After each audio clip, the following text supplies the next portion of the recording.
Morjesta vaan ja oikein paljon tervetuloa tänne Piipoon Lego-tapahtumaan Turkuun. Meillä on täällä meidän seuraava näyttelijäasettaja. Kukas meitä täältä löytyy? No, mä oon Kai Brodkin ja paikallisia kavereita kyllä kieltämättä, että tästä paljastettuu kaikenlaista, että täällä on työkaverikin käynyt ihmettelemässä meikäläisen töitä tällä kertaa. Palikka-takomosta myöskin minäkin. Joo. Mahtavaa kuulla. Ja sulla on oikein niin kuin monipuolinen katsaus tässä erilaisia Lego-malleja, niin haluatko vähän avata, että mitä kaikkea täältä löytyy?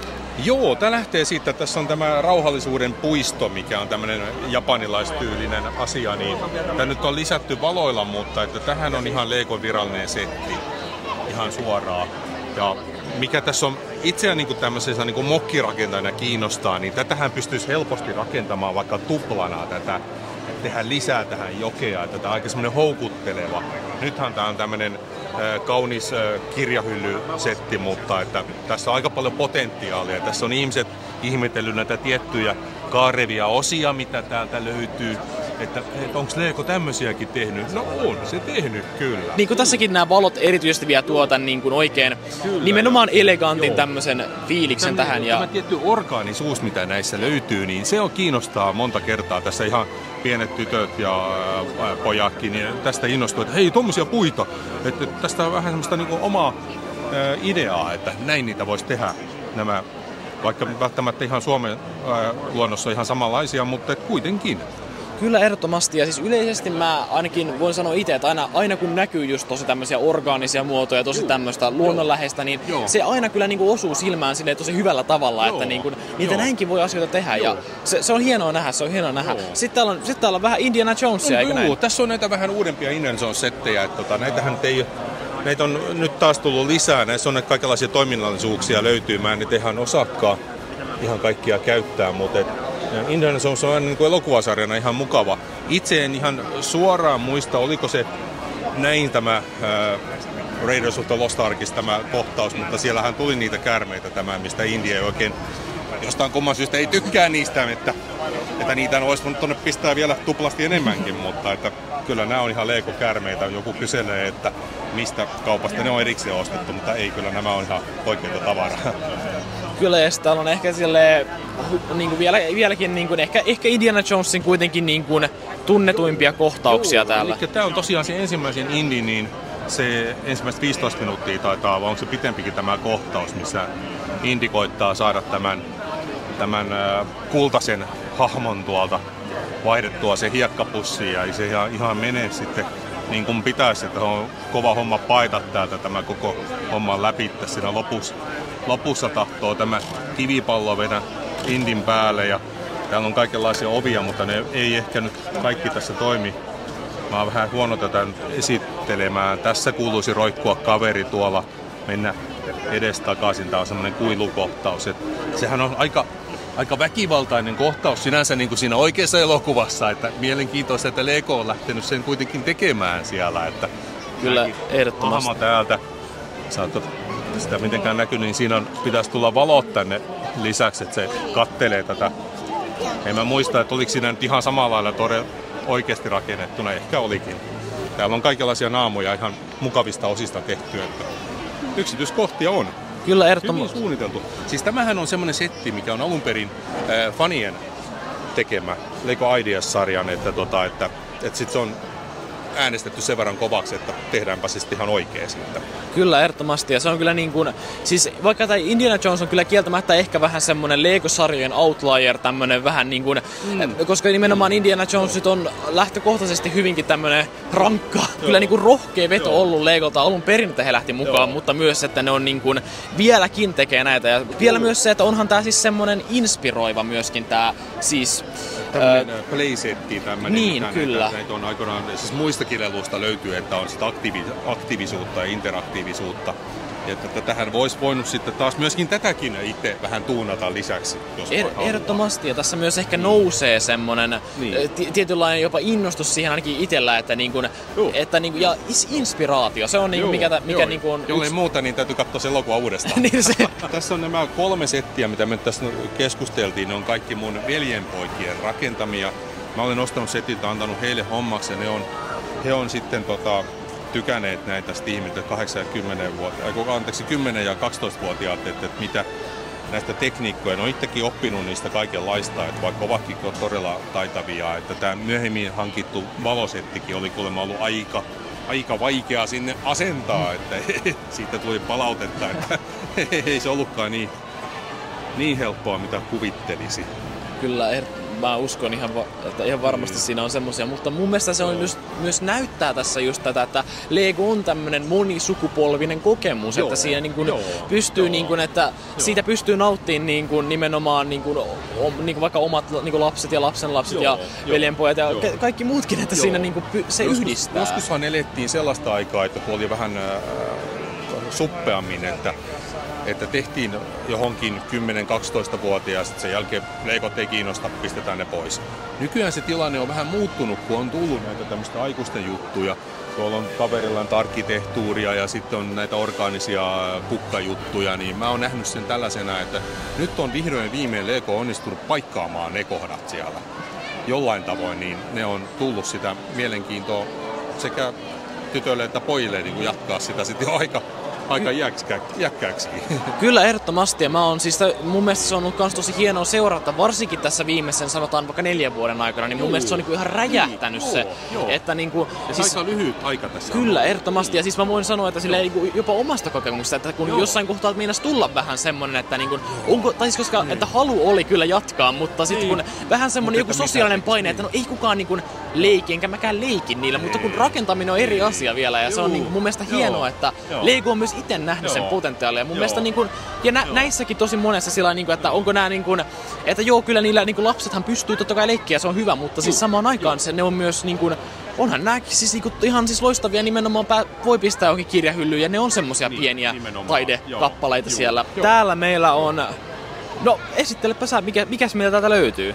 Niin, tää on se viimeinen ja oikeastaan ainoa tämmönen kaupallisessa mielessä ollut yliääni lentokone. En ole ikinä Concorden sisään päässyt edes missään museossa katsomaan, mutta että mikä tässä nyt on mielenkiintoista, niin tässä on se deltasiipimuoto. Se on onnistuttu aika hyvin tekemään, vaikka se onkin tällä tavoin, mutta toi on painava ja iso kaveri. Se on vähän aikaa sitten vasta tehty ja tämäkin nyt tosin on tällä valoseteillä tähän sitten vielä lisätty, niin on saatu vähän näyttävyyttä siihen.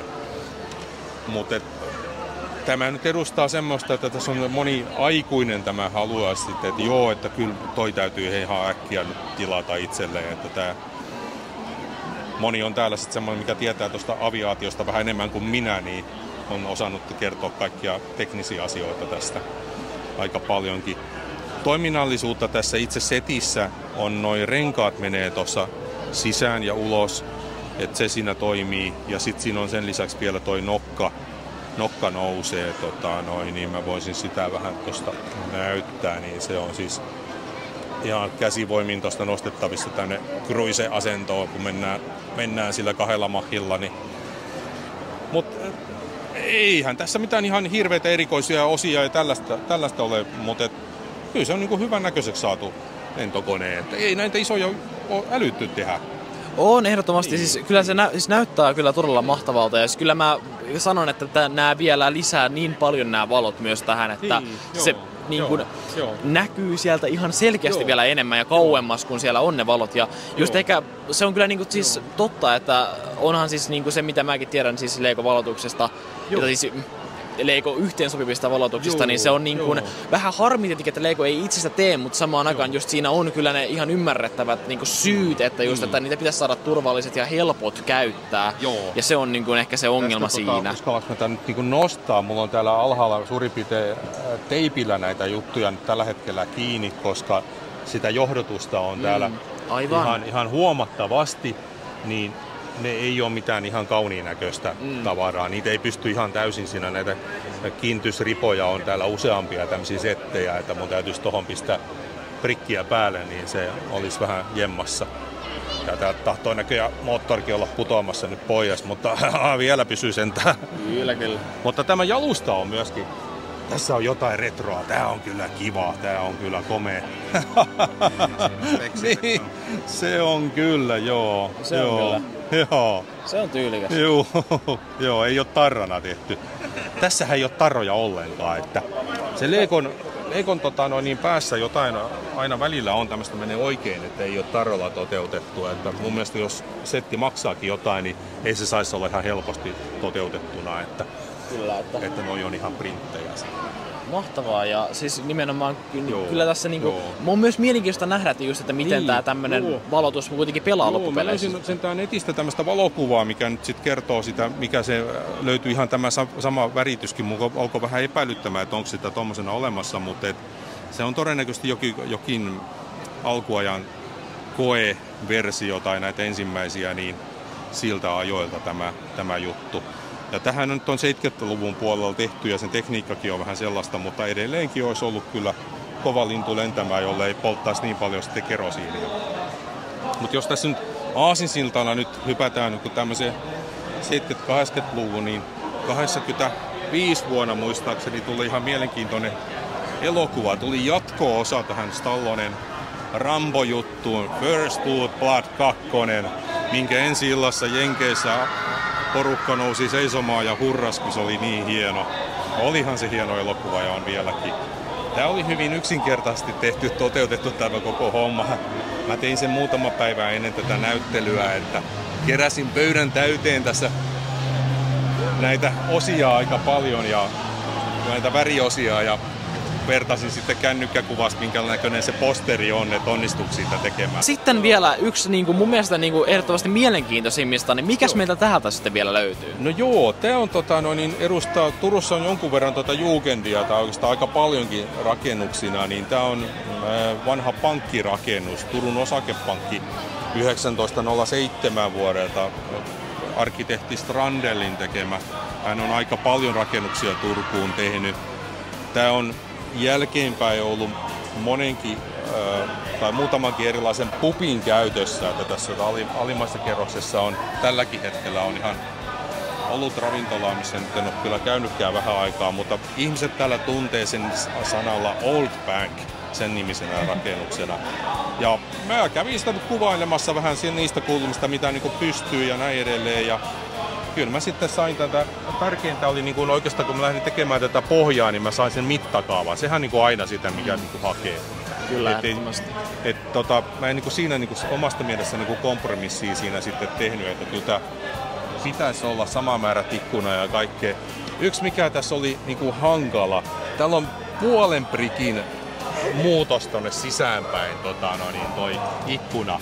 Eli se on tuolta ylhäältä päin kieltämättä kiinni, tää on täältä alta aukinainen.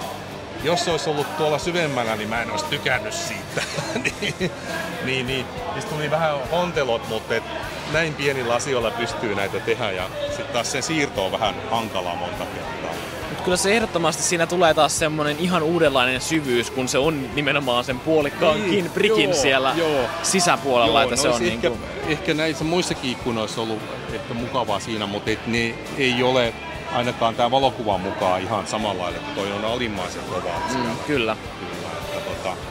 Tämä on nähty vähän siinä mielessä omaa designia, että tämä taustaosa mä oon tyylitellyt vaan samanlaisia asioita. Se oikeasti täällä on vaan pelkkää typerää seinää, että tämä sisäpihapuoli ei ole mikään kaunis. Että mä halusin siihen vähän jotain elävyyttä saada. Mutta kyllä siinä just näkyy tommonen selkeästi, että se on hauska myös, että tähän on taas tullut jotain omaa. Ja tässä on iso akvario tuolla sisällä, se ei oikein välttämättä näy, mutta siellä on kalat ja muut uimassa täällä, että ei oikeasti sellaista ole, mutta mä olen semmoisen hauskuuden siihen sitten lisännyt. Kyllä aivan mahtava ja monipuolinen katsaus täällä sulla täällä. Siis kiitos tosi paljon haastattelusta. Tää oli aivan mahtavaa. Joo, tällaista ja näillä eteenpäin. Ja hyvää lopputapahtumaa vielä. Kiitos ja samoin. Kiitos.